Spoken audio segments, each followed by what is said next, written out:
Hi everyone, मैं हूं मोहित गोयल और आप देख रहे हैं टिप्स एंड ट्रिक्स गुरु। आज हम अपने इस वीडियो में बात करने वाले हैं इनवॉइसिंग से रिलेटेड इंपॉर्टेंट डेट्स की। कब तक आपको इनवॉइस जनरेट करना है, क्या टाइम पीरियड है जिसमें इनवॉइसिंग हो जानी चाहिए। तो सबसे पहले बात करते हैं मटेरियल से रिलेटेड इनवॉइसिंग की। इस केस में दो सिनेरियो हो सकते हैं, या तो आप मटेरियल को मूवमेंट कराकर डिलीवर करेंगे या फिर आप अपने फैक्ट्री गेट या प्रमाइसेस पर ही डिलीवरी देंगे। तो जिस केस में आप मटेरियल को मूवमेंट कराकर कस्टमर को डिलीवरी देंगे, उस केस में आपको मटेरियल को रिमूव करने से पहले या रिमूव करते समय आपको इनवॉइसिंग करनी है, उसके बाद ही आप मटेरियल को मूवमेंट करा पाएंगे। दूसरा केस, जहां पर फैक्ट्री गेट पे मटेरियल आप डिलीवर कर रहे हैं या प्रमाइसेस पर डिलीवर कर रहे हैं, उस केस में मूवमेंट इन्वॉल्व नहीं है, तो वहां पर मटेरियल की डिलीवरी करने से पहले या डिलीवरी करते समय आपको इनवॉइसिंग करनी है। ये इनवॉइसिंग टैक्स इनवॉइसिंग के रूप में होगी और इसमें मटेरियल की डिस्क्रिप्शन, उसकी क्वांटिटी, मटेरियल की वैल्यू और उस पर टैक्स, ये मिनिमम रिक्वायरमेंट है, ये उसको डिस्क्लोज करनी होगी। इसके साथ साथ कुछ mandatory fields tax invoicing rules में दिए गए हैं, उन मैंडेटरी फील्ड्स को आपको इनवॉइसिंग में मेंटेन करना होगा टैक्स इनवॉइस के अंदर। दूसरी बात करते हैं सप्लाई ऑफ सर्विसेज की, कि सर्विस के केस में आपको इनवॉइसिंग कब तक जनरेट करनी है। तो इस केस में जो रूल दिया गया है उसके हिसाब से आपको इनवॉइस बिफोर और आफ्टर प्रोविजनिंग ऑफ सर्विस, उसके 30 डेज़ के अंदर अंदर आपको इनवॉइसिंग कर देनी है। यानी जब आपकी सर्विस ख़त्म हो रही है उसकी डेट से पहले या सर्विस ख़त्म होने के 30 दिन के अंदर अंदर आपको इनवॉइस जनरेट करना है। तो ये इंपॉर्टेंट डेट्स आपको ध्यान रखनी है कि आपको इनवॉइस कब कब जनरेट करना है। इसी के साथ साथ कुछ इंपॉर्टेंट बातें और भी इसमें रूल में दी गई हैं, वो ये हैं कि अगर कोई इनवॉइस 200 रुपीज़ से कम का है या कोई मटेरियल या सर्विस आप 200 रुपये से कम की बेचते हैं, तो इस केस में आपको मैंडेटरीली टैक्स इनवॉइस जनरेट करने की ज़रूरत नहीं है। आप उसके लिए, अगर कोई कस्टमर आपसे मैंडेटरीली इसको मांगता है तो आप उसके लिए जनरेट करके देंगे। नेक्स्ट इंपॉर्टेंट पॉइंट जो दिया गया है वो ये है कि अगर कोई रजिस्टर्ड पर्सन एग्जेम्प्टेड गुड्स या सर्विसेज की सप्लाई करता है, या फिर वो एक कंपोजिट डीलर है जो कंपोजिट स्कीम के अंदर रजिस्टर्ड है, तो वो टैक्स इनवॉइस इशू नहीं करेगा। उसके लिए बिल ऑफ सप्लाई इशू करना होगा, और बिल ऑफ सप्लाई का फॉर्मेट भी दिया गया है जिसके अंदर मैंडेटरी रूल भी इनवॉइसिंग रूल्स के अंदर बताए गए हैं। तो वो मैंडेटरी फील्ड्स आपको इस इनवॉइस में मेंटेन करने हैं, बट उसका नाम होगा बिल ऑफ सप्लाई। इस बिल ऑफ सप्लाई के केस में भी एक प्रोवाइजो ऐड किया गया है कि अगर वो मटेरियल या सर्विस 200 रुपये से कम का है तो उसके लिए मैंडेटरीली आपको बिल ऑफ सप्लाई इशू करने की ज़रूरत नहीं है। अब एक नेक्स्ट जो बहुत इंपॉर्टेंट प्रोविज़न है वो ये है कि अगर कोई रजिस्टर्ड पर्सन सप्लाई से रिलेटेड कोई एडवांस रिसीव करता है, तो उस एडवांस को रिसीव करते टाइम उसे एक रिसिप्ट वाउचर जनरेट करना होगा, और वो रिसिप्ट वाउचर पेमेंट रिसिप्ट का एक प्रूफ की तरह काम करेगा। और इस रिसिप्ट वाउचर के जो कंटेंट हैं वो भी इनवॉइसिंग रूल्स के अंदर दिए गए हैं जो डिपार्टमेंट ने इशू किया है। इसमें एक नोटिस करने की ये है कि रूल्स में ये बताया गया है कि अगर कोई एडवांस आप सप्लाई या मटेरियल की सप्लाई या सर्विस की सप्लाई से रिलेटेड ले लेते हैं, तो उसमें टैक्स की लायबिलिटी एडवांस रिसिप्ट की डेट से ही आ जाएगी।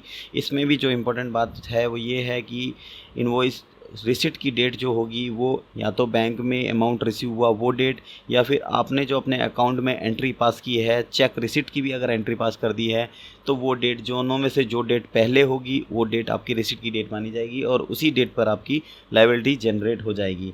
तो आपको ये ध्यान रखना है कि जब आप किसी कस्टमर से एडवांस कलेक्ट कर रहे हैं तो उस केस में आपको अब बेसिक वैल्यू कलेक्ट नहीं करनी है, आप इनको inclusive of taxes value collect करनी है। अगर आप ऐसा नहीं करते हैं तो आपको अपने पॉकेट से टैक्स जमा कराना होगा और आपकी वर्किंग कैपिटल का बर्डन इंक्रीज़ हो जाएगा। इसके आगे एक और इम्पोर्टेंट पॉइंट है कि आपने ऐसे एडवांस टैक्स तो जमा करा दिया, लेकिन उसके बाद मटेरियल की या सर्विस की सप्लाई अगर नहीं होती है तो आपको अपने कस्टमर को एक रिफ़ंड वाउचर जनरेट करना होगा, जो कि कंटेंट आपको इनवॉइसिंग रूल में बताए गए हैं उसके अकॉर्डिंग आपको कॉलम्स बनाने होंगे और उस हिसाब से एक रिफ़ंड वाउचर जनरेट करना होगा। जो टैक्सेस आपने इसके अंदर पे कर दिए हैं कस्टमर के बिहाफ पे, वो आपको रिफ़ंड हो जाएंगे, वो आपको एडजस्टमेंट अलाउ किया जाएगा। तो इसमें कोई भी टैक्सेस का लॉस नहीं है, आप टोटल अमाउंट कस्टमर को रिफ़ंड कर सकते हैं। अब बात करते हैं रिवर्स चार्ज की। तो गवर्नमेंट ने रिवर्स चार्ज से रिलेटेड जो प्रोविज़न दिए हैं वो सेक्शन 9 सबसेक्शन 3 और सेक्शन 9 सबसेक्शन 4 में दिए हैं। इसमें दो तरह के रिवर्स चार्ज दिए हैं।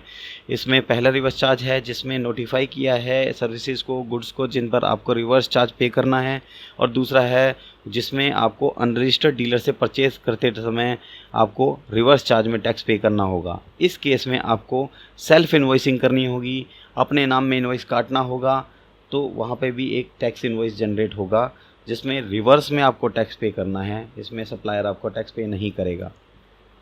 अब इस सेल्फ इनवॉइसिंग के साथ साथ आपको एक पेमेंट वाउचर भी जनरेट करना होगा। जब आप उस अपने अनरजिस्टर्ड सप्लायर को पेमेंट करेंगे तो आप उसे एक पेमेंट वाउचर भी इशू करेंगे पेमेंट के प्रूफ की तरह।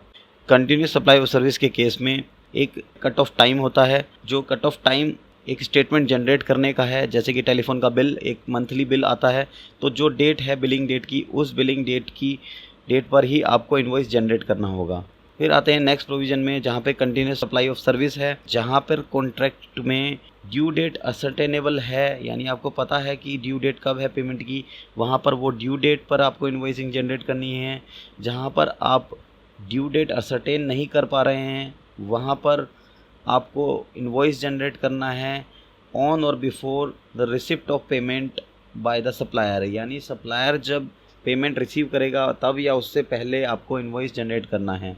अब तीसरी बात आती है, जहाँ पर पेमेंट किसी कंप्लीशन ऑफ इवेंट से रिलेटेड है, यानी इवेंट कंप्लीट होने पे पेमेंट मिलेगा, तो जब वो कंप्लीट होता है इवेंट, वो डेट इनवॉइसिंग की डेट मानी जाएगी, यानी आपको उस डेट पर इनवॉइस करना होगा। अब एक अलग सा केस आता है, जहाँ पर कोई सर्विस या कोई कॉन्ट्रैक्ट बीच में सीज़ हो जाता है या बीच में बंद हो जाता है, तो इस केस में जो सीज़ करने की डेट है या सीजेशन की डेट है, उस डेट पे आपको इनवॉइस जनरेट करना होगा। और इस इनवॉइसिंग में सीज़ करने तक की जो सर्विस है या उस तक का ही अमाउंट आपको चार्ज करना होगा। तो दोस्तों, ये थे इनवॉइसिंग से रिलेटेड कुछ इंपॉर्टेंट प्रोविजंस, जहां आपको बताया गया कि आपको कब कब कौन कौन से डॉक्यूमेंट जनरेट करने हैं। ये सारे ही वाउचर एक टैक्स डॉक्यूमेंट की तरह होंगे, तो ये सारे ही वाउचर सीरियल नंबर्ड होने चाहिए, कोई भी सीरीज़ मिस नहीं होनी चाहिए, और अकाउंटिंग रिकॉर्ड के अकॉर्डिंग आपको एक भी वाउचर डिलीट नहीं करना है, और डिलीट करते हैं तो उसका रिकॉर्ड प्रॉपर रखना होगा। तो आप इन सभी वाउचर के लिए एक सेपरेट सीरीज़ मेंटेन कर सकते हैं, बट वो सीरीज़ एक कंटिन्यू सीरियल नंबर में चलनी चाहिए, और इसका प्रॉपर रिकॉर्ड आपको एज ए टैक्स इनवॉइस जैसे आप रखते हैं वैसे रखना होगा। आप जीएसटी के अपडेट्स के लिए जुड़े रहिए टेक्स्ट एंड ट्रिक्स गुरु से। Thank you.